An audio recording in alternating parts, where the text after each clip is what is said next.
Okay. Good morning, everyone. This is Jim Stanger speaking from IVF Daily and Third Aid. I'm an embryologist, more than 50 years experience, and these short takes are summaries of interesting publications or news articles, which I think may be of relevance for both for clinic staff and for clinic patients. This one is an article that appeared in The Guardian just recently called "The Equivalent of One Child in Every British Classroom Now Born by IVF."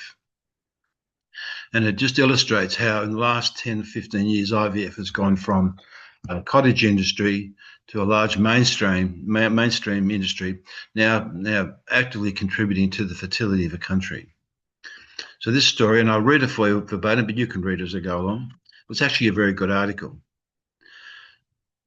So the proportion of women giving birth after fertility treatment in the UK has increased by more than a third in the last decade, with the equivalent of one child in every classroom now born as a result of IVF. 1 in 32 births in 2023 were the result of in vitro fertilisation, up 34%, up one third from 1 in 43 in 10 years ago.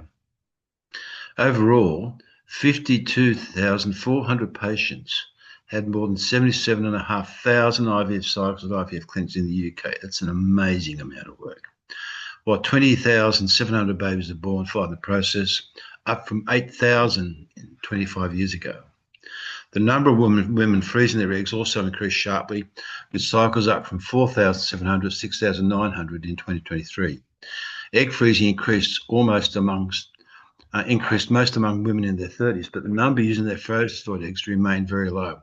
And I think this is going to be an increasing problem where women are storing their oocytes with huge liability for clinics, that if they lose the eggs or whatever, the lost fertility of a client will be huge, but the majority of women are not using their eggs.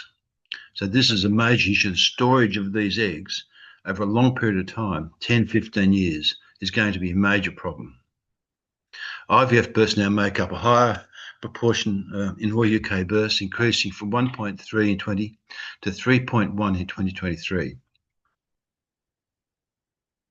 For women aged 40 to 44, 11% of births are a result of IVF, up from 4% just 25 years ago, and now accounts for more than 1 in every 200 births.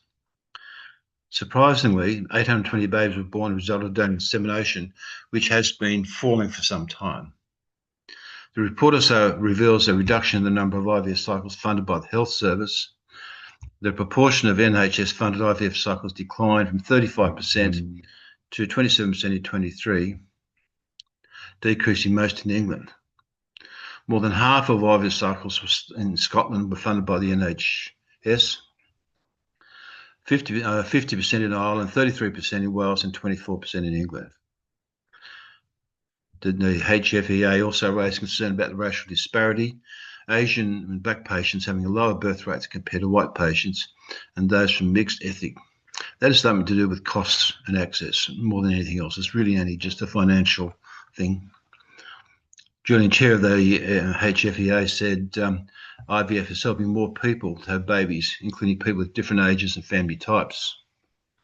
We're also seeing more single patients and female same-sex couples having IVF. These findings highlight the changing landscape of the fertility sector in the UK and how it's been changing and where it may go in the future.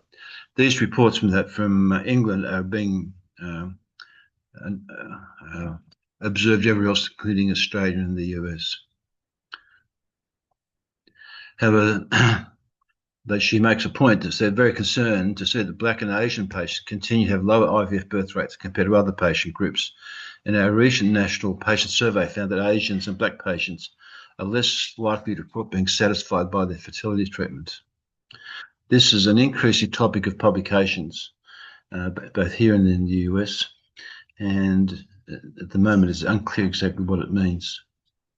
The survey found that 80% of fertility patients spoke to a GP before starting treatment had to wait almost a year before they could start treatment, and often they had to wait more than 2 years.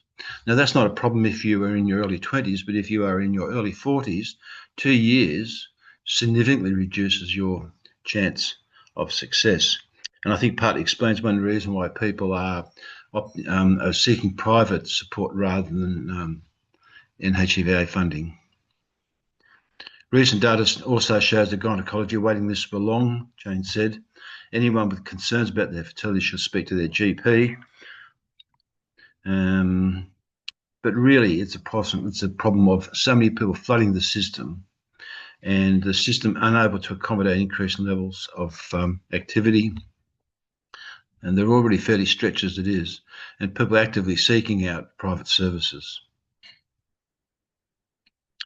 And just to balance this out, they finished by saying the fertility rate in England and Wales in 2023 was 1.44 children per woman, according to the Office of National Statistics. This is the lowest on record. It needs to be about 2.1, 2.2 to maintain population growth.